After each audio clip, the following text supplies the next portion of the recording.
Kanye had this, I'm just going to call it a rant, because he called it a rally when he was in South Carolina. He still hasn't really officially thrown his hat in the ring. Like, you have to actually sign stuff and say you're going to be president. You can't just decide you're going to be president and then start holding rallies. You got to get on the ballot. You know what I mean? So he hasn't done that yet. So in the meantime, he's just running around saying crazy stuff. Now, Kim Kardashian, his wife, used to defend him when he would do this stuff. He's just a free thinker. You know, and that was it. But he's been bipolar for a long time. And he's an unmedicated bipolar. He has said that he doesn't want to take the medication anymore because he doesn't like how it makes him. Mm-hmm. So he gets up there and he's just ranting all this crazy stuff. And think about what it takes to get into a Kanye rally. You know, you got to do it ahead of time. They got to know who you are. They pat you down. It's a really big deal. And they get in there. My favorite thing is a woman. Once he starts talking about Harriet Tubman, the one woman that just turns to her boyfriend and goes, "We're getting out of here." It's time to like go all now. It took to get there, like 5 minutes in, she's like, "I've had enough of this nutbag. We're out of here." So one of the things that he says during this big rant is about how he and Kim Kardashian considered aborting North. It's really upsetting, except for the fact that that never happened. Kim Kardashian and her family said that they are shocked beyond words. They're upset by Kanye's comments. Mm-hmm. He said that he said they considered aborting North, and they're like, that never ever happened. We never considered that. They really wanted her, and they've come out and said that he is finally desperately in need of professional help. This was they said that's not a rally, it's a bipolar episode. Y'all, we leaving right now.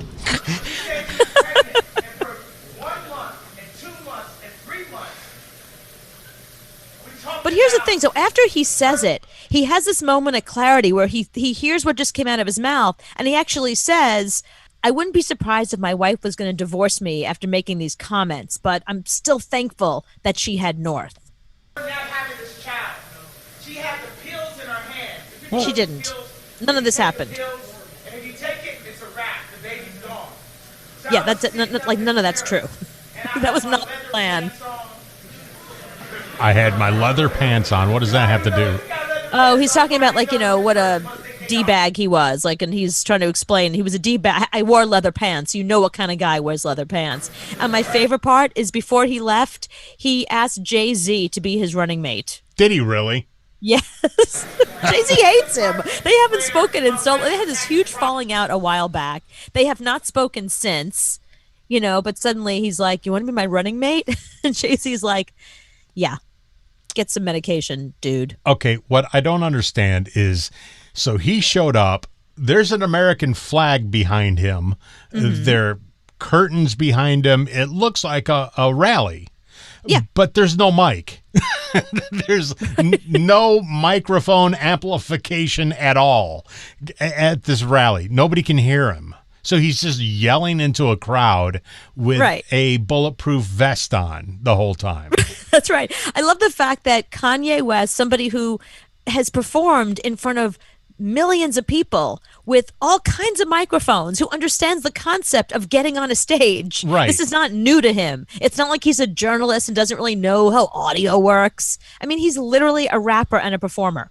So the fact that he got up there with no microphone and just spewed all this crazy stuff should tell you everything you need to know about him right there. Yeah, I only want certain types of mics when I talk, and I'm not Kanye. I got all of my creative ideas. I got my shoes, I got my sound cover, I got communities, I got... And now he's like people. What's so funny is, like, the people that this part that they wrote, they just wrote inaudible, inaudible, inaudible.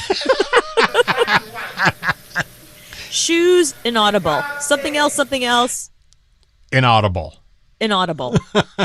Then the F word. My mom saved my life. My dad wanted to abort me. He never says for a second what he's going to do for this country, what his platform is. I don't know how he feels about global warming. I don't know how he feels about, I kind of know how he feels about abortion, I think. But other than that, I don't know anything about him politically. What's his plan for the economy? What's his plan for COVID?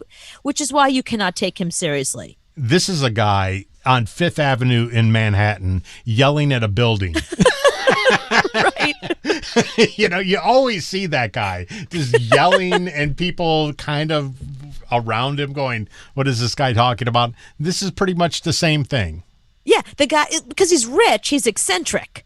If he wasn't rich, he would just be a guy yelling at a building. But even in New York City, like you see a guy just yelling out of nowhere. First, you stop, you look to see if he's got like a Bluetooth on or something like this. If he's on the phone, Right? You know what I mean, first you make sure he's not on the phone, and then you go, oh, crazy guy, got it.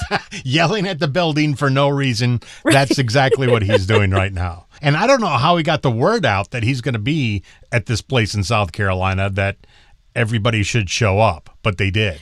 No, it's all super fans. It's the same way that Prince used to hold those like private concerts. If you're like a super fan of somebody, you're on a list. And they let you know, look, you see how Donald Trump contacts you all the time? Oh, yeah. You're a super fan. You're a Donald Trump super fan. That's right. So if Donald Trump said, I'm doing this in, Charleston, wherever, I'd show up. Yeah, if he had a pop-up rally, you'd be invited and you'd know to show up.